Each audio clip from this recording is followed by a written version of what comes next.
you're going to see a communication tower here, hidden between the vines. You're going to see a little use symbol. Get it? There we go. And we're going to get part of a teddy bear.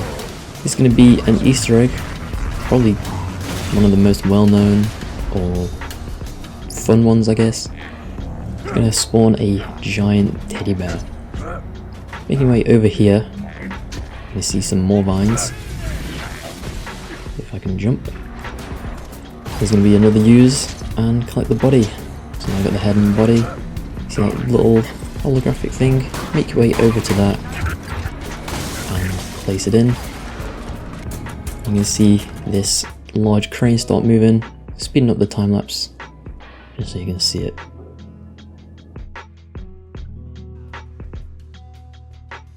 There is the giant teddy bear.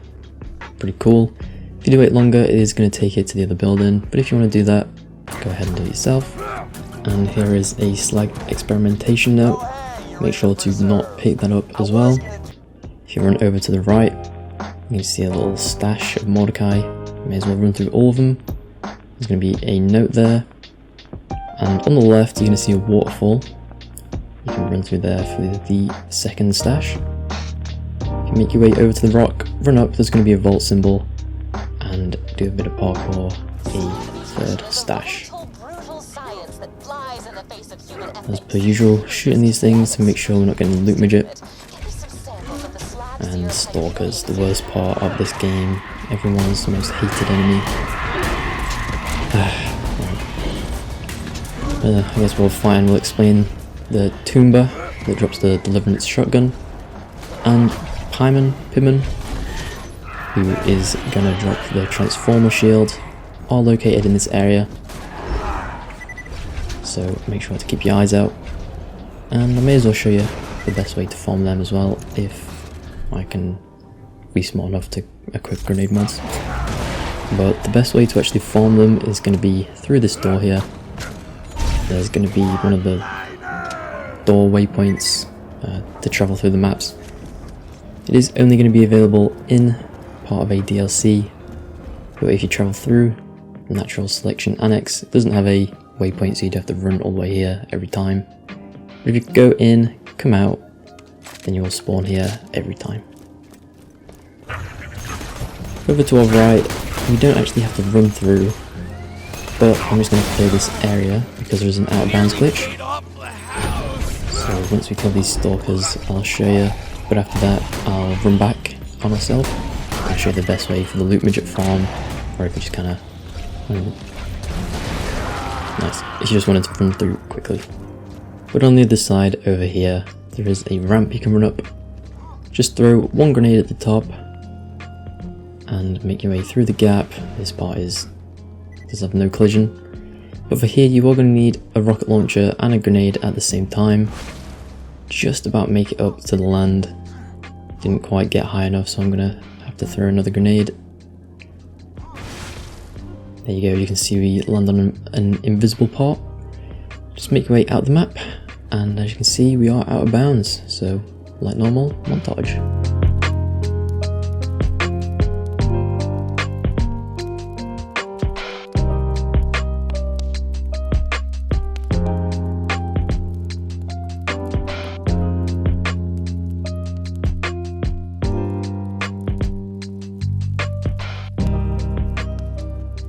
Alright, so running back on ourselves from the gate, you're going to see this little rock formation on the side by the waterfall. I'm going to aim there, jump from the highest point, but don't go too close to the wall or you'll miss. Make your way around the edge, jump wide to not hit your head, and as you can see we skipped out that entire fighting section. That's going to be good for repeatedly farming the loot midgets.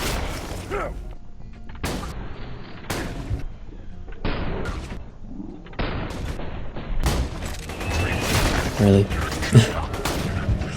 That was like 5. No.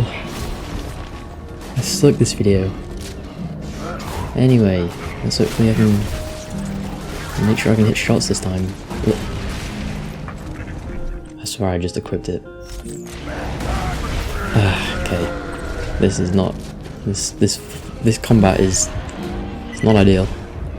Anyway, taking out the stalkers here. I'm gonna do that. Snipe this loader. There we go.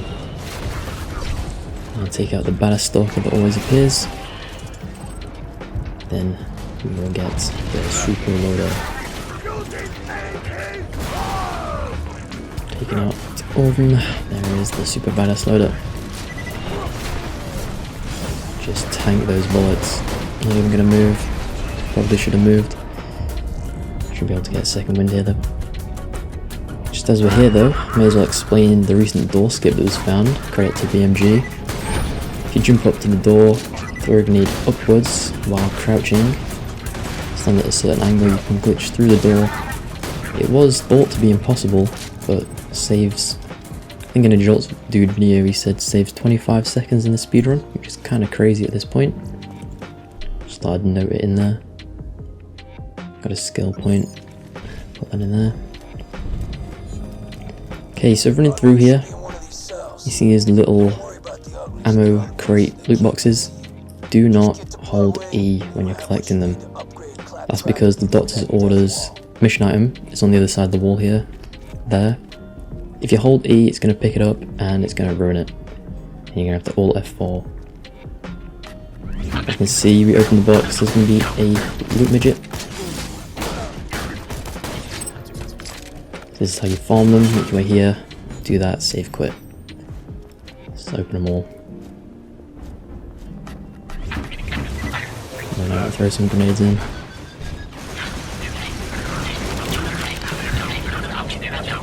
Not quite dead.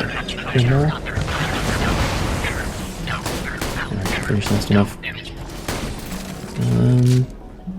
Doesn't look like we got a legendary or anything. But there is going to be a 15% drop chance for a legendary and around a 1 in 67 for pearlescence. It's kind of cool. Make sure to not pick up that one as well. Continuing on with the mission here through the door. Just pick up Bloodwing's item, but just skipping ahead here to running past the stalkers. There's going to be a super cool out of bounds glitch. You don't have to grenade jump up there, I just kind of enjoy it. Make your way up this big rock on the right. Do a small little jump onto the platform. And then grenade jump over. But as you can see, little story time about content creation. The recording got corrupted, so I had to run back. Luckily, I hadn't completed the mission yet, so we can continue on. But anyway, grenade jump over to this rock. And you can actually run through the wall into Bloodwing's arena. So then it skips out all the kind of fighting inside the building. Just run around the edge and grenade jump up. Damn, wait, after all that. But, tip, you can kill Bloodwing and we can go into his next form. It does count as a second wind. One grenade left. And I messed it up. Whoops. But basically, you have to jump up onto that roof and then you can run back in. I'm sure I can find a way out though. He's gonna dive, so I should probably wait a second. Get a second wind off the skags.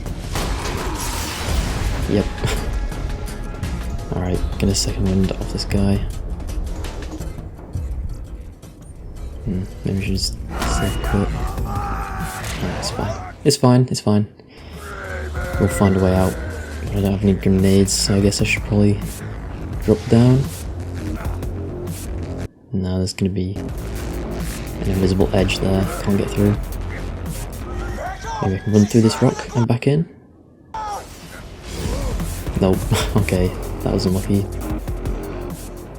And the combat music's gone. Whoops. Maybe I can jump out somehow. I seem to be moving. Might be able to jump out to the side. Making some progress. Maybe through the vines, I don't know. No. Oh, wait. Bro, that was like snakes and ladders. I just got forced down and now I'm stuck. Okay, well, I guess I'm safe quitting. I tried to save it, but there's only so much I can do. Wow, here we are guys, in Bloodwing's arena. That's crazy. Cut into the card I made here because we missed the intro, sorry, because of the corrupt recording. We're gonna have Bloodwing and Son of Mothrakk. You might be wondering why he's also there, but basically when you kill Bloodwing in the story, if you run back to the same spot, Son of Mothrakk is going to be there instead. Now, as we saw in my own gameplay, if you're down, you can shoot Bloodwing and make him change forms to get the second wind. He's going to be resistant to the element it changes into, so make sure to account for that with what weapons you're using, or just use explosive or non-elemental. He's also going to have no drops as he's part of the story. Son of Mothrakk is the Son of Mothrakk, a Borderlands 1 boss, which is just kind of a cool note. He's gonna drop the Skull Masher at a 5% chance, with the best prefix being Skookum, and best parts being Jacob's Grip and Doll Stock. Bloodwing is gonna have 19.6k HP, Mothrakk 10.7k. So that's it for the cards this time, let's get back into it. We can use the pistol when he's flying. Oh, I'm dead. We really need a better shield, honestly. At least he's close though, so I can use a shotgun. Pistol isn't great. Wait for the invincibility stage. That's the worst part of, I guess, Borderlands, but mainly Borderlands 3 honestly, just the invincibility stages. Just blasting through the stages with the shotguns, Jesus. Alright.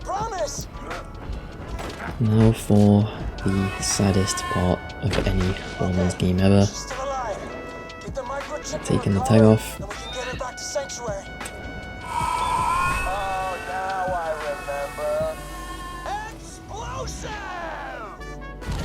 RIP Bloodwing.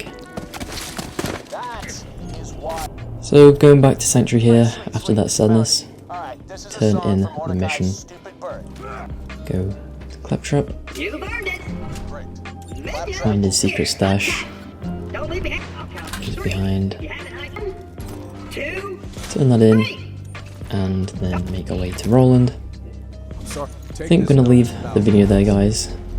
Hope you enjoyed watching, and I'll see you next time. Bye.